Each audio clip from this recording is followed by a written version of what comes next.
Hello student, welcome back to my channel Samrat academy student. मेरा नाम है आकाश और मेरे प्यारे विद्यार्थियों, आज मैं आप लोगों को बताने वाला हूं क्लास 10th के मैथ के वेरी मोस्ट इंपोर्टेंट क्वेश्चन जो कि 2023 बोर्ड एग्जाम में आपको देखने को मिलेगा। ठीक है, ये प्रश्न जो मैं बात करने वाला हूं ना, सारे प्रश्न आप लोगों के 6 नंबर के हैं और बोर्ड एग्जाम में 100% यह क्वेश्चन पूछे जाएंगे। 3 प्रश्नों को अच्छे तरीके से तैयार कर लो आज ही।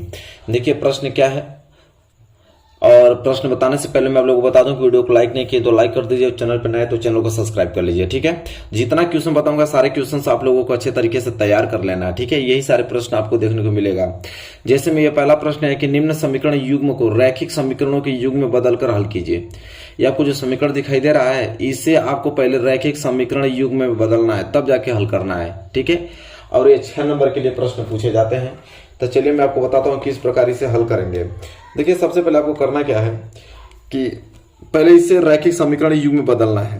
तो ये 5/x-1 है, तो क्या मैं इसको ऐसे लिख सकता हूँ कि मैं इसे लिख दूंगा 5 गुणे 1/x-1 लिख सकता हूँ कि नहीं बताइए आप लोग। इसे क्वेश्चन कर दीजिए, अलग हो जाएगा। लिख सकता हूँ कि नहीं? इसे मैं लिख सकता हूँ 5 गुणे 1/x-1 बिल्कुल लिख सकता हूँ। बीच में आप प्लस लगाइए।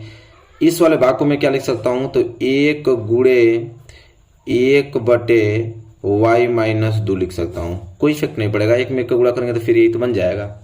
ठीक है, अब बराबर में क्या बच गया इधर 2।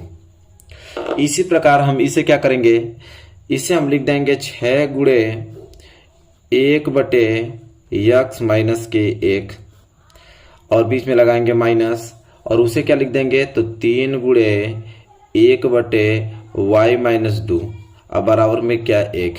बताइए, किसी को समस्या नहीं होना चाहिए, बिल्कुल आराम से ऐसे हम लिख सकते हैं। ठीक है, अब करना क्या है हमें, ध्यान समझिए। अब एक चीज नोटिस कीजिए कि यहाँ पे भी 1/x-1 है और यहाँ पे भी 1/x-1, यहाँ पे भी 1/y-2 और यहाँ पे भी 1/y-2। तो यहाँ पे मान लेंगे कि माना 1/x-1 बराबर a। ठीक है, तथा 1/y-2 बराबर b। ठीक, इतने भाग को हमने a मान लिया, इतने भाग को हमने b मान लिया, और इसे आप समीकरण 1 मानिए और इस वाले को समीकरण आप 2 मानिए। यह वाला आपका समीकरण 3 हो गया और ये वाला समीकरण आपका 4 हो गया। ठीक है, बस इसका वैल्यू इसमें रख दीजिए, इसका वैल्यू इसमें रख दीजिए। ठीक है, दोनों का वैल्यू दोनों में रखेंगे। देखिए कैसे, तो हो जाएगा आपका 5 गुणे 1/x-1 का वैल्यू हमने क्या बनाया a, तो यहाँ पे क्या लिखना पड़ेगा a प्लस 1 गुणे 1/y-2 की वैल्यू हमने b माना है, तो यहाँ पे b लिखना पड़ेगा, बराबर में क्या हो जाएगा 2। ठीक, इसी तरह यहाँ पर रखेंगे तो 6 गुणे इसका वैल्यू हमने क्या माना यहाँ पे a, तो ये हो जाएगा a माइनस के 3 गुणे इसका वैल्यू हमने यहाँ पे b माना है, तो यहाँ पे b लिखना पड़ेगा। अब बराबर के क्या लिखना पड़ेगा 1। अब इसे हल करेंगे तो हो जाएगा 5 गुणा a में करेंगे तो क्या हो जाएगा 5a और प्लस 1 का गुणा b में करेंगे तो हो जाएगा b बराबर 2। इससे हम मान लेते हैं समीकरण नंबर 5वां। ठीक, ऐसे गुणा करेंगे तो क्या हो जाएगा 6a माइनस के 3b अब बराबर के क्या हो जाएगा 1 हो जाएगा। इससे हम मान लेते हैं समीकरण नंबर 6। क्या मान लेंगे, समीकरण नंबर 6 मान लेंगे, कोई दिक्कत नहीं होना चाहिए। अब आपको क्या करना है, समीकरण 5वां और 6वां हल कर दीजिए, चाहे प्रतिस्थापन विधि से हल कर दीजिए या तो विलोपन विधि से या तो वज्र गुणन विधि से हल कर दीजिए। तो प्रतिस्थापन विधि या तो विलोपन विधि, जो भी आपको आसान लगता हो। यहाँ पे विलोपन विधि अच्छा लग रहा है क्योंकि यहाँ पे -3 भी है और यहाँ पे सिर्फ b है, इसमें 3 का गुणा कर दूंगा तो ये भी 3 भी हो जाएगा। तो लिखेंगे यहाँ पे कि समीकरण 5 में 3 से गुणा करने पे, समीकरण 5 में 3 से गुणा करने पर, अब 3 से गुणा कर लेते हैं। तो ये बताइए 3 से गुणा करेंगे तो इसमें क्या हो जाएगा 5×3 15a अब प्लस 3 का गुणा b में करेंगे तो 3b अब बराबर 3 दूनी के 6। ये बन गया आपका समीकरण नंबर 7वां। ठीक है, समीकरण नंबर 7वां बन गया, किसी को आपत्ति नहीं होनी चाहिए। अब क्या करना है, या प्लस 3b या -3b दोनों को जोड़ दीजिए। तो लिखेंगे यहाँ पे कि समीकरण 7 प्लस समीकरण 6, समीकरण 7 प्लस समीकरण 6 दोनों को जोड़ देंगे। तो जोड़ेंगे तो हो जाएगा समीकरण 7 15a प्लस के 3b बराबर के क्या 6, और वहाँ पे जोड़ना है इसको 6a माइनस को 3b बराबर को 1, ये जोड़ना है। तो जोड़ रहे हैं तो देखिए प्लस 3b और माइनस 3b आपस में कट जाएगा, तो बच जाएगा आपका 15 और 6 कितना होता है 21a बराबर 6 1 7। यहाँ से a का वैल्यू निकालेंगे तो a बराबर क्या हो जाएगा 7 बटे के कितना 21 हो जाएगा। अब इसे काट के छोटा कर देंगे तो a बराबर आ जाएगा 7 एकम 7 और 7 त्रिके 21, तो a बराबर आपका आ गया 1 बटे के 3। अब इस a का मान या तो समीकरण 7वां में रख लीजिए, या तो समीकरण 6वां में, या तो समीकरण 5वां में, किसी में भी रखिए b का वैल्यू मिल जाएगा। ठीक है, b का वैल्यू तुरंत मिल जाएगा, किसी भी समीकरण में रख दीजिए। हालांकि हम 5वां में रख देते हैं, छोटा से छोटा लग रहा है, तो लिखेंगे यहाँ पे a का मान समीकरण 5 में रखने पर, समीकरण 5 में और रखने पर, अब a का मान समीकरण 5 में रख लेते हैं। समीकरण 5 में हमारे पास यह है कि 5a प्लस के b बराबर के 2, यही ना है। इसमें जहां पे भी a आएगा ना वहां पे हम क्या रखेंगे 1 बटे 3 रखेंगे, तो हो जाएगा 5 गुणे a आ गया ना तो रखेंगे 1 बटे 3 और प्लस के b बराबर क्या हो जाएगा 2 हो जाएगा। तो 5 गुणा 1 में होगा तो 5 बटे 3 और प्लस के b बराबर क्या आ जाएगा 2। यहाँ से अगर b की वैल्यू निकालें तो हो जाएगा 2 प्लस 5 बटे 3 हो जाएगा तो माइनस के 5 बटे 3 आ जाएगा। तो b बराबर यहाँ कुछ नहीं, तो 1 मानिए एलसीएम कितना हो जाएगा 3, 1 का भाग 3 में देंगे तो 3 बार 3 दूनी के 6 और माइनस के 3 का भाग 3 में देंगे तो 1 बार 1 का गुणा 5 में करेंगे तो 5। तो यहाँ b बराबर क्या आ जाएगा 1 बटे 3। जितना a का वैल्यू आया था b का वैल्यू भी क्या आ गया सेम आ गया। अब आपको करना क्या है, यहाँ पे मैं जो बात कर रहा हूँ उसे समझिए।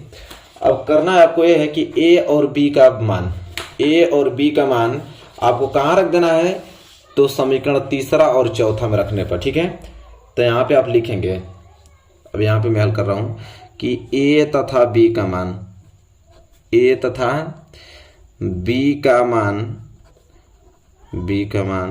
समीकरण 3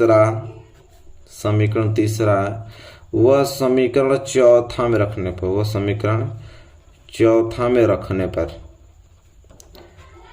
पर, चौथा पे रखना है। अब चलिए 4 में रख देते हैं। तो चौथा समीकरण, तो a और b का मान समीकरण 3 और 4 में रखने पर, तो समीकरण 3 हमारे पास क्या है 1 बटे x माइनस के a बराबर क्या है a, और ये क्या समीकरण 4 1 बटे y माइनस 2 बराबर के क्या है b। अब यहाँ a और b का वैल्यू रख दीजिए तो हो जाएगा 1 बटे x माइनस 1 बराबर a का वैल्यू कितना था 1 बटे 3, इधर रखेंगे तो 1 बटे y माइनस 2 बराबर b का वैल्यू भी कितना था उतना ही आया था 1 बटे 3।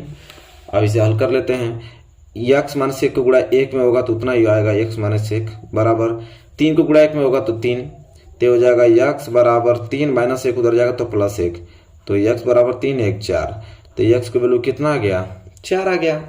इधर y माइनस 2 को गुणा 1 में करेंगे तो y माइनस 2 अब बराबर 3 एकम 3, तो y बराबर क्या आ जाएगा 3 माइनस 2 उधर जाएगा तो प्लस 2, तो y बराबर कितना आ जाएगा 5, तो y बराबर 5 आ गया, x बराबर 4, यही हल निकल गया। तो मेरे प्यारे विद्यार्थी इस प्रकार इन क्वेश्चन को हल करते हैं। यह क्वेश्चन हमेशा पूछा जाता है। ठीक है, एक प्रश्न 6 नंबर के लिए देगा ही देगा कि भाई 2 चर वाले रैखिक समीकरण युग में बदलकर हल कीजिए। तो मेरे प्यारे विद्यार्थियों आई होप आपको ये पहला प्रश्न अच्छे तरीके से समझ में आ गया होगा। ठीक है, चलिए इसी के साथ हम बढ़ेंगे अगले क्वेश्चन की ओर, क्वेश्चन नंबर दूसरे की तरफ। चलिए मेरे प्यारे विद्यार्थी आइए क्वेश्चन नंबर दूसरा पे ध्यान दीजिए, और ये क्वेश्चन ये वाला ये जो प्रश्न है ना बहुत ज्यादा इंपॉर्टेंट आप लोगों के लिए। क्या है प्रश्न कि 3 वर्ष पूर्व रहमान की आयु का व्युत्क्रम और अब से 5 वर्ष पश्चात आयु का व्युत्क्रम का योग 1/3 है, उसकी वर्तमान आयु ज्ञात कीजिए। देखिए जब भी एज वाला प्रश्न आ जाएगा ना तो जो मैं आपको मेथड बताऊंगा सेम उसी मेथड पे आप लोगों को हल करना है एज वाले क्वेश्चन को। देखिए कितने लोग इसमें है, तो रहमान की आयु सिर्फ रहमान ही अकेला रहमान है, तो आपको यहाँ पे लिखना पड़ेगा रहमान। जितने लोग रहेंगे उतने लोग का नाम लिखना पड़ता है। जैसे रहमान है तो रहमान, एक लोग और आते तो उनका नाम नीचे लिख देते, लेकिन रहमान अकेला है। रहमान लिखने के बाद पहला कॉलम आपको जो बनने वाला है वो सिर्फ वर्तमान आयु, पहला जो आप लोगों का कॉलम बनने वाला वो वर्तमान आयु का हमेशा आपको ड्रा करना है वर्तमान आयु। इसके बाद आपको देखना है कि कितने वर्ष पूर्व और कितने वर्ष बाद की बात किया है इसमें। तो यहाँ पे हम लोग कॉलम बना रहे हैं, कह रहा है कि 3 वर्ष पूर्व थे, आप लिखेंगे 3 वर्ष पूर्व आयु, 3 वर्ष पूर्व आयु, यह कॉलम बन गया। इसके बाद आपको क्या करना है, इसके बाद आगे हम क्वेश्चन को पढ़ेंगे। 3 वर्ष पूर्व रामायण की आयु का व्युत्क्रम अब से 5 वर्ष पश्चात। तो अब अगला कॉलम बनेगा 5 वर्ष पश्चात आयु। तो यही दो बात की गई है, दोनों का हम लोग कॉलम बना देंगे। 3 वर्ष पूर्व की आयु का और 5 वर्ष पश्चात की आयु का हमने कॉलम बना दिया यहाँ पे, ठीक। और यह रामायण है। तो ये बताइए कि जब तक वर्तमान आयु मालूम नहीं रहेगा तब तक आप 3 वर्ष पूर्व की आयु और 5 वर्ष पश्चात की आयु नहीं बता पाएंगे। तो रामायण की वर्तमान आयु हमसे पूछा है, हमको मालूम नहीं तो क्या मान लेंगे, यक्स, ठीक है, क्या मान लेंगे, यक्स मान लेंगे। तो आप ही बताइए कि जब रामायण की वर्तमान आयु यक्स है तो 3 वर्ष पूर्व इसकी आयु कितनी रही होगी, तो यक्स माइनस 3 वर्ष रही होगी, बात खत्म। और वर्तमान आयु अगर रामायण की यक्स वर्ष है तो 5 वर्ष पश्चात कितनी आयु का हो जाएगा, तो यक्स प्लस 5 वर्ष का हो जाएगा, ठीक। चलिए अब क्वेश्चन पढ़िए, क्वेश्चन क्या बोल रहा है। क्वेश्चन बोला है कि 3 वर्ष पूर्व रामायण की आयु, तो 3 वर्ष पूर्व रामायण की आयु क्या है, यह। तो 3 वर्ष पूर्व रामायण की आयु का व्युत्क्रम, मतलब इसका व्युत्क्रम कीजिए। तो नीचे कुछ नहीं होता, तो एक छिपा होता है, तो एक ऊपर चला जाएगा और आपका यक्स माइनस 3 नीचे आ जाएगा। अब 3 वर्ष पूर्व आयु का व्युत्क्रम हो गया। फिर कह रहा है अब से 5 वर्ष पश्चात आयु का व्युत्क्रम। तो अब से 5 वर्ष पश्चात आयु यह है, इसका भी व्युत्क्रम करेंगे तो हो जाएगा 1/x प्लस 5। इसका व्युत्क्रम हमने कर दिया। कह रहा आयु का व्युत्क्रम का योग, मतलब इन दोनों का जोड़ूंगा तो योग कितना हो रहा है, 1/3 हो रहा है। तो पूछ रहा है कि उसकी वर्तमान आयु ज्ञात कीजिए। तब क्या, तो समीकरण बन गया, इसे हल करना है। तो इसे हल करेंगे तो यहाँ पे एलसीएम लेना पड़ेगा हमें कि x माइनस 3 और एक क्वेश्चन में होगा x प्लस 5। x माइनस 3 से x माइनस 3 कैंसिल, बच गया x प्लस 5। x प्लस 5 को गुणा 1 में होगा तो x प्लस 5 आने वाला है, ठीक। बीच में आपका आया प्लस, x प्लस 5 से x प्लस 5 कैंसिल, बच गया x माइनस 3। x माइनस 3 का गुणा 1 में होगा तो आ जाएगा आपका x माइनस के 3 और बराबर में क्या हो जाएगा 1/3, ठीक है। अब हल करेंगे तो x मिलके क्या हो जाएगा आपका 2x प्लस 5 माइनस 3, तो 5 में से 3 जाएगा तो क्या बचेगा माइनस के, अरे प्लस के 2, बड़ा वाला चिन्ह लगता है ना, प्लस का 2। अब बटे में यहाँ पे गुणा कर लीजिए, x में 1 गुणा करेंगे तो x स्क्वायर और प्लस 5 में 1 गुणा करेंगे तो 5x, माइनस 3 का गुणा x में होगा तो 3x, अब माइनस 5 3 15, ठीक है। और बराबर में हो जाएगा 1/3। यहाँ तक तो चीजें सबको क्लियर हैं, कोई भी दिक्कत नहीं है आप लोगों को। चलिए इसे भी हल कर लेंगे तो हो जाएगा आपका 2x प्लस 2, अब बटे में हल करेंगे तो हो जाएगा x स्क्वायर। अब 5x में से 3x घटेगा तो प्लस के क्या बचेगा 2x, अब माइनस के 15, अब बराबर में 1/3, ठीक है। चलिए अब गुणा कर लीजिए, क्या करना है, तो इतना गुणा 1 में करेंगे तो इतना ही आने वाला है x स्क्वायर प्लस के 2x और माइनस के 15 ही आने वाला है, बराबर 3 को गुणा 2 में करेंगे तो 6x और प्लस 3 दूनी क्या है 6, इतना आएगा। इसके बाद हल करेंगे तो हो जाएगा x स्क्वायर प्लस 2x और प्लस 6x इधर आएगा तो माइनस के 6x और माइनस 15 और प्लस इधर आएगा तो माइनस के 6, बराबर के क्या हो जाएगा 0। फिर दोनों चीज इधर आ गई तो 0 ही नहीं बचेगा। अभी हो जाएगा आपका x स्क्वायर 2x माइनस के 6x, तो हो जाएगा आपका माइनस के कितना 4x और 15 6 21 तो माइनस 21 बराबर 0, क्योंकि माइनस 15 माइनस 6 दोनों जुड़ जाएगा ना, ये आ गया। अभी आपका बन गया द्विघात समीकरण, क्या बन गया द्विघात समीकरण बन गया। तो आपका मन कर रहा है तो इसे गुणनखंड विधि से हल कीजिए, आपका मन कर रहा है तो आप द्विघाती सूत्र से हल कीजिए, आपका मन कर रहा है तो इसे पूर्ण वर्ग बना के हल कीजिए। अब आपकी मर्जी है कि आप इसको क्या बनाना चाहेंगे, ठीक है। तो चलिए द्विघाती सूत्र से हल कर देते हैं हम। तो द्विघाती सूत्र के लिए ABC का वैल्यू चाहिए, तो A बराबर क्या आ जाएगा यहाँ पे 1, B बराबर क्या आ जाएगा आपका माइनस के 4 और C बराबर क्या आ जाएगा माइनस के 1। अरे आपका मन करेगा तो गुणनखंड विधि से हल कर दीजिएगा, पूर्ण वर्ग बना के हल कर दीजिएगा। मैं द्विघात सूत्र से हल कर रहा हूँ, ठीक है, कोई भी हल कीजिएगा आंसर सेम आएगा। ABC का वैल्यू निकल गया। अब द्विघाती सूत्र क्या होता है, तो x बराबर माइनस के B और प्लस माइनस के यहाँ पे होता है आपका b स्क्वायर और माइनस के 4ac और बटे में क्या होता है 2a, ठीक है। ये आपका द्विघाती सूत्र होता है, इसी पे आपको वैल्यू रख देना है। तो वैल्यू रखेंगे तो x बराबर क्या आ जाएगा माइनस b का वैल्यू क्या है माइनस के 4 और यहाँ पे आ गया प्लस माइनस करड़ी में b स्क्वायर मतलब कि माइनस के 4 का स्क्वायर हो जाएगा, बीच में लगाएंगे माइनस, फिर 4 गुणे a का वैल्यू कितना है जी 1, 80 का वैल्यू कितना है माइनस के 21 है और पूरे के पूरे बटे में 2 इंटू a का वैल्यू 1। यहाँ तक हो गया। अब इसे हल करना है, ठीक है। तो अब यहाँ तक आइए, आगे हम लोग यहाँ हल करते हैं। तो x बराबर क्या हो जाएगा, तो x बराबर हो जाएगा, समझिए सभी लोग, माइनस में माइनस गुणा करेंगे तो प्लस आ जाएगा, तो x बराबर यहाँ पे आ जाएगा 4, फिर प्लस माइनस करड़ी में अभी से हल कीजिए। तो ये बताइए इधर आइए, दिख रहा है ना आप लोगों को, -4 का स्क्वायर करेंगे तो आएगा प्लस का 16। आइए देखिए माइनस में माइनस गुणा करेंगे तो बीच में आ जाएगा प्लस, फिर 4 एकम 4 और 4 को गुणा 21 में करेंगे तो कितना आ जाएगा 21 और 4 के 84, कितना आ जाएगा 84 आ जाएगा। अब बटे में 2 को गुणा 1 में करेंगे तो 2 आ जाएगा। यहाँ तक क्लियर है ना आप लोगों को? चलिए यहाँ तक दिक्कत नहीं होनी चाहिए।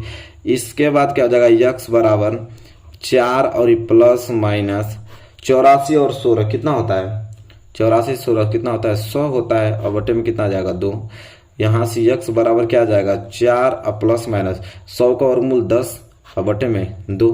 तो एक बार पॉजिटिव लेने पे एक बार निगेटिव लेने पे, तो एक बार प्लस लेने पे पॉजिटिव लेंगे तो यहाँ पे पॉजिटिव होगा, निगेटिव पे तो यहाँ पे निगेटिव आ जाएगा। तो पॉजिटिव हो जाएगा x बराबर 4 प्लस 10 बटे के 2, तो हो जाएगा 10 4 14 बटे के 2 और कटेगा तो हो जाएगा 7, मतलब x बराबर क्या आ गया 7 आ गया। यहाँ तक तो चीजें क्लियर है ना, आपको कोई डाउट नहीं होना चाहिए। इसके बाद अगर हम बात करें कि निगेटिव लेके देखेंगे कितना वैल्यू आ रहा है, तो निगेटिव बराबर क्या हो जाएगा x बराबर 4 माइनस के 10 बटे 2, तो यहाँ से आ जाएगा माइनस के 6 बटे 2, कटेगा तो आ जाएगा माइनस के 3, मतलब x बराबर आ गया माइनस के 3। तो माइनस में तो आंसर होगा नहीं, होगा तो प्लस में, तो x बराबर 7, मतलब रहमान की वर्तमान आयु कितनी है 7 वर्ष। रहमान की वर्तमान आयु कितना निकल गया 7 वर्ष। तो ये जो वाला क्वेश्चन है बहुत ही ज्यादा इंपॉर्टेंट है, इसे आप लोगों को अच्छे तरीके से तैयार कर लेना है, ठीक है मेरे प्यारे विद्यार्थियों। आई होप आपको क्लियर हो गया होगा। तो यह प्रश्न बहुत ज्यादा इंपॉर्टेंट है और पूछता है बहुत ज्यादा। चलिए इसी के साथ अगले क्वेश्चन की ओर बढ़ेंगे, और अगला क्वेश्चन देखिए क्या है। चलिए आइए देखिए, यह प्रश्न आप लोगों को ये द्विघात समीकरण का प्रश्न है, मूल ज्ञात करने के लिए देता है। यह भी 6 नंबर के लिए प्रश्न है। कितने नंबर के लिए? 6 नंबर के। 6 नंबर के लिए प्रश्न में ये पूछा जाता है ये क्वेश्चन कि मूल ज्ञात कीजिए। कह रहा है कि निम्न समीकरण के मूल ज्ञात कीजिए, और कह रहा है कि यक्स का जो वैल्यू है ना वो 0 नहीं आना चाहिए। चलिए ज्ञात करके दिखाइए, वो पूछ रहा है। तो करना क्या है, सिंपल करेंगे हम लोग। तो यहाँ पे हम लोग क्या करेंगे, इसे हल कर दे, एक बार उतार लेते हैं। यहाँ पे यह है आपका यक्स प्लस 1 बटे यक्स बराबर के क्या है 3 है। देखिए कुछ करना नहीं, यहाँ पे कुछ नहीं, तो आप 1 मान लीजिए इसको, ठीक है।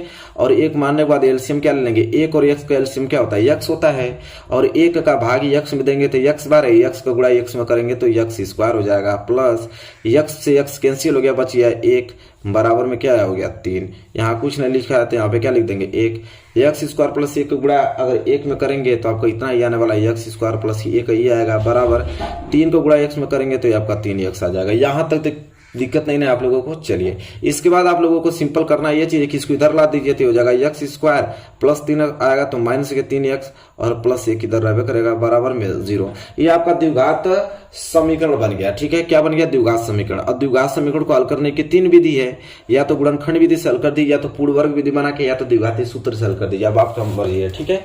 तो हम यहाँ सूत्र से हल कर रहे हैं, ठीक है। किससे? सूत्र से हल करेंगे, और सूत्र से जल्दी से आंसर आ जाता है, ठीक है। सूत्र क्या होता है, द्विघाती सूत्र सबको मालूम है कि x बराबर, द्विघाती सूत्र होता है x बराबर माइनस के b और प्लस माइनस के करणी में होता है यहाँ पे b स्क्वायर माइनस के 4ac और बटे में क्या होता है 2a। तो इस फार्मूले में रखने से पहले हमें abc का वैल्यू चाहिए। तो सिंपल है, a बराबर क्या आएगा, तो a बराबर यहाँ पे 1 छिपाया था 1 आ जाएगा, b बराबर क्या आ जाएगा माइनस के 3 आ जाएगा, c बराबर क्या आ जाएगा 1 आ जाएगा। इतना तो निकालना आप लोग जानते ही है, इसमें तो कोई दिक्कत नहीं है, ठीक है। अब फार्मूले में रख देना है आप लोगों को। फार्मूले में रखेंगे तो x बराबर क्या आ जाएगा माइनस b का वैल्यू क्या है माइनस के 3, इसके बाद प्लस और माइनस लगाएंगे यहाँ पे, ठीक है। करड़ी में लिखेंगे b स्क्वायर मतलब कि माइनस के 3 का स्क्वायर लगा देंगे। अब -4 गुणे a का वैल्यू कितना है जी, a का वैल्यू 1, ठीक है। और c का वैल्यू कितना है, c का वैल्यू भी 1। अब बटे में 2 गुणे a का वैल्यू कितना है यहाँ पे 1।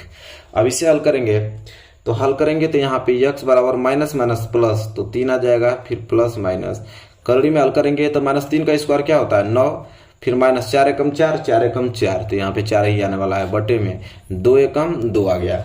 इसके बाद हल करेंगे तो ये हो जाएगा आपका x बराबर 3 और प्लस माइनस करड़ी में 5, क्योंकि 9 में से 4 जाएगा तो 5 ही बचेगा। अब बटे में कितना 2। यहाँ तक क्लियर है। तो एक बार पॉजिटिव लेने पे एक बार निगेटिव लेने पे, ठीक है। तो चलिए एक बार पॉजिटिव ले लेते हैं। तो पॉजिटिव लेंगे तो आ जाएगा x बराबर के 3 प्लस करड़ी में 5 बटे कितना 2। और एक बार निगेटिव लेंगे तो क्या आ जाएगा तो x बराबर 3 माइनस के करड़ी में 5 है और बटी कितना जाएगा 2। यही दो मूल निकल गया, एक मूल यह है और एक मूल यह, क्योंकि द्विघात समीकरण के दो मूल निकलते हैं। ठीक है, तो ये मूल निकल गया, 6 नंबर मिल जाएगा आपको। ठीक है, यह प्रश्न इतना ज्यादा इंपॉर्टेंट है, तो आई होप आपको क्लियर हो गया होगा यह प्रश्न। चलिए, कोई डाउट नहीं होना चाहिए। तो मेरे प्यारे विद्यार्थियों, आपने देखा इतने सारे मोस्ट इंपोर्टेंट क्वेश्चन हमने डिस्कस किया। इन सारे प्रश्नों को आपको तैयार कर लेना है। आई होप आपको क्लियर हो गया होगा सारा प्रश्न। वीडियो कैसा लगा बताइए। वीडियो अच्छा लगा तो प्लीज लाइक कीजिए और चैनल पर नए हैं तो चैनल को सब्सक्राइब करके बेल आइकन को प्रेस कर लीजिए। मिलेंगे एक प्यारे से नेक्स्ट वीडियो में, तब तक के लिए धन्यवाद।